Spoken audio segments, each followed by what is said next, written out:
پیر و مرشد کے وصال کے بعد کسی اور سے بھی بیعت کر سکتے ہیں یا اس کے بعد بھی بیعت برقرار ہے؟ کیا اس کے ان کے مرنے کے بعد بھی یعنی بیعت برقرار رہتی ہے؟ اگر رہتی ہے تو اس کی کیا صورت ہوتی ہے؟ اصل میں دو صورتیں ہیں.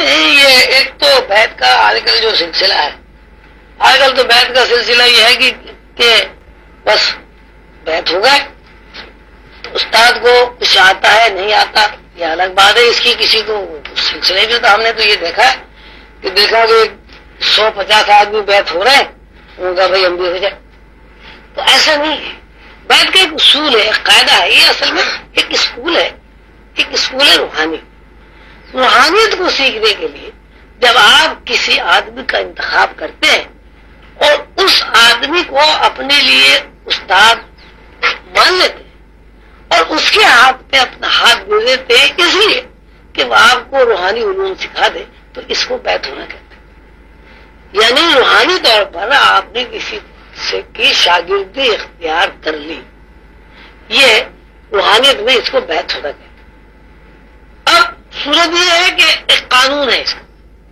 جس طرح انسان کا ایک سلبی باپ ہوتا ہے، جیسے ہم پیدا ہوئے اپنے ابا کے نام سے پہچانے جاتے ہیں، روحانیت کا بھی ایک قانون ہے کہ روحانیت سیکھنے سے نہیں آتی، روحانیت بطور ورثے کے منتقل ہوتی ہے.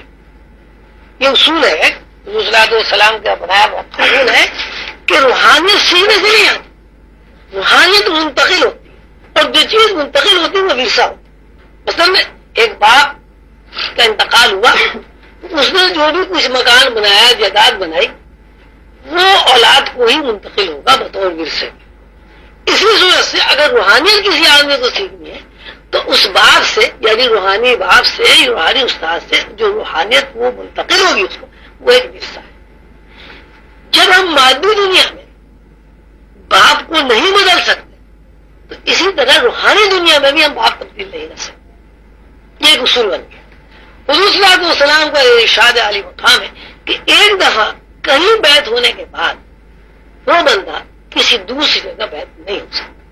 جس طرح حضور نے فرمایا کہ اگر کسی بندے نے اپنی بلدیت بدلی تو اس کو حضور صلی اللہ علیہ وسلم نے بہت برا مانا اور بہت برا کہا.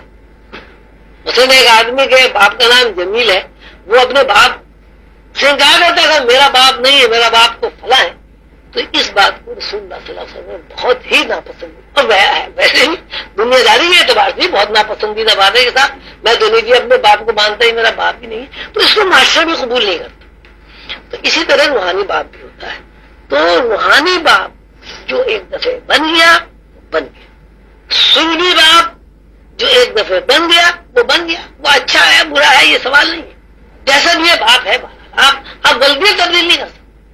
اسی طرح روحانیت میں بھی غلطیت جو مرشد جسے آپ کہتے ہیں آپ اسے تبدیل نہیں کر سکتے. اب انتقال ہو گیا.